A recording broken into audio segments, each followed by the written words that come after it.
because the color comes out wrong. Okay, where are we from? Is it one piece or a bunch? One. Oh, good. Yeah, I wouldn't have done that to you. I've done that too. All right. So make sure you know the fit before you do it. Okay. Looks good. And just put this on in a bead.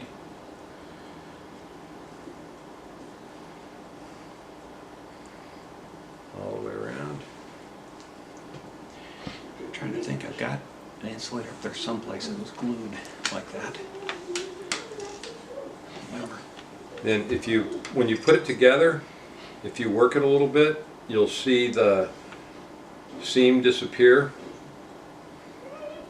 Whoop. Ooh, careful. Yeah, okay, got it. Okay. Check the edge is good.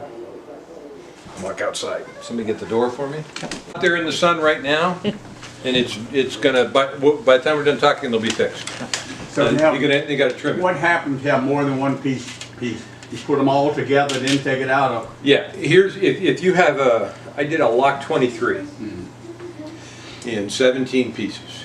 This is one of those ones that came off the Collins line, but the one over Colorado.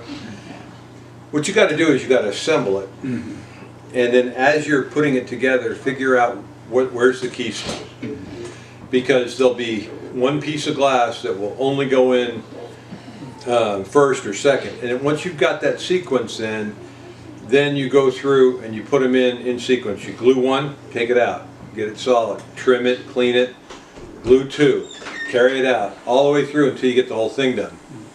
The challenge with multiple pieces is you're putting a thin layer of this adhesive between the glass. You know, it's probably less than 1/28 of an inch, you know, 1/4 of a 16th. And tiny, tiny, tiny. But if you multiply that 4 times, you now have a 1/16 of an inch difference on the other side. So multiple pieces is very, very difficult. Very difficult. And if you do get in that kind of a situation, sometimes it's best to use masking tape. So if you can't do it a piece at a time because it won't go together and you got to do it all at once, you slicker them all up so they're ready, you put them in and put masking tape over it to hold it in place, and then figure out where the pressure point is that will cause pressure on all joints at once, and walk out with the whole thing and pray that it works. When it doesn't work, because inevitably it won't, you just need one of those big metal cans of acetone from Home Depot, put a dish towel on the bottom of it, put the insulator in, pour acetone in, let it sit until it falls apart. And so that's how you do that. Other questions? Anything? I started doing this. I'm a craft kind of guy. You know, I like making stuff, and it was a way for me to, you know, do some repairs. I have molds of 4 different threadless insulators that I don't own. I in fact made resin copies of them all, and then John Hunsaker, before he stopped coming to the club, bought them all from me to use in his Civil War telegraph display that he does when he goes out to do reenactments. So I don't have them anymore, but I still have the molds. I still have Mary Ann's mold that I got to pour hers. This speaks to one last point. If you're going to do a large insulator, like we're going to do this one, to avoid bubbles, what you can do is you can pour the base just enough to fill this channel and let that dry. And let that dry in the mold. Then that way when you put the material in and you put it down, you've now trapped the air bubble between this and the other piece. And so you'll have air bubbles, but it'll look like an air bubble in an insulator. It'll be contained within. That's another trick you can use. So, other questions? Anything at all? Sir? So say we want to repair one of the claws in that Marlowe. You have your mold, obviously. Now, would you trim one of those ears off to put on the damaged actual glass piece?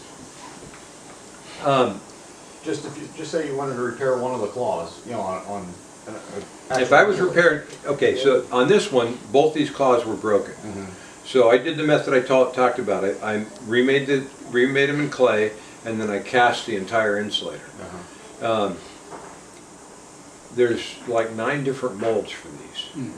So or more.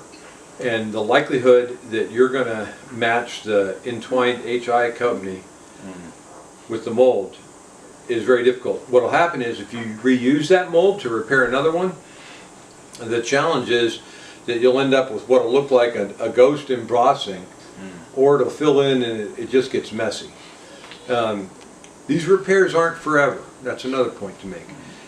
This resin that we're using today, this Easy Craft and Cast and Craft, this is non-yellowing resin.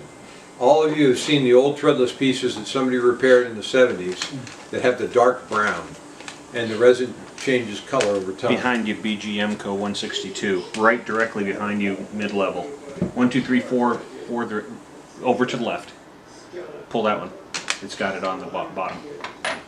Probably needs dusted, sorry. Yeah. This is one I did for you. Yeah, this I put it in the windows problem. I wasn't thinking. And that was going to be the second point. So I did this repair. This is great. This is done exactly as I just described it to you. But not only will this not yellow, but what it will do is its heat expansion factor is different than the glass, and if it's in the window, then it will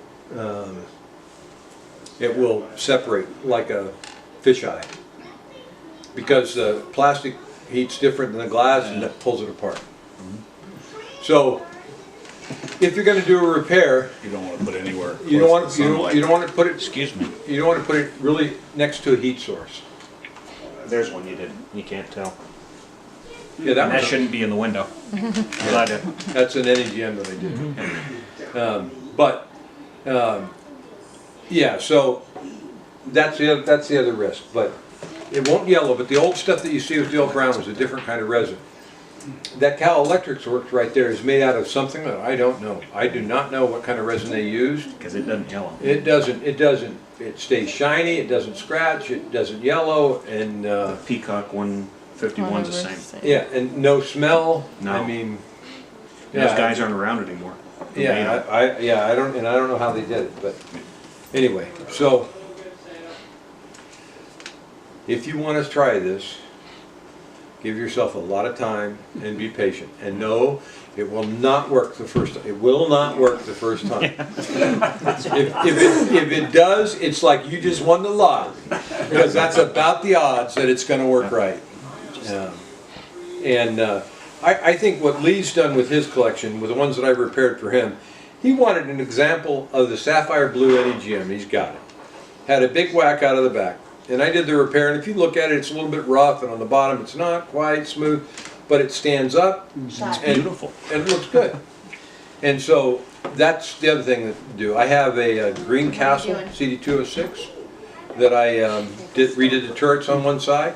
Got the castle for $70. The drips are perfect. I don't think you could ever sell a resin repaired insulator as if it was mint. Yeah. I defy someone to show me someone who has the skill and the material and the technique that you wouldn't be able to tell. Now there's in the NIA thing, it talks about you put it in a UV light and the colors will absolutely be different. But I just don't see how you could do it. So I've handed that beehive to a lot of people and have to tell them it's repaired. yeah, because you'll miss it unless you're told it's Yeah, repaired. exactly. I figure give new life to a broken insulator. Yeah. Why not? They look great. So anyway, so that's my class.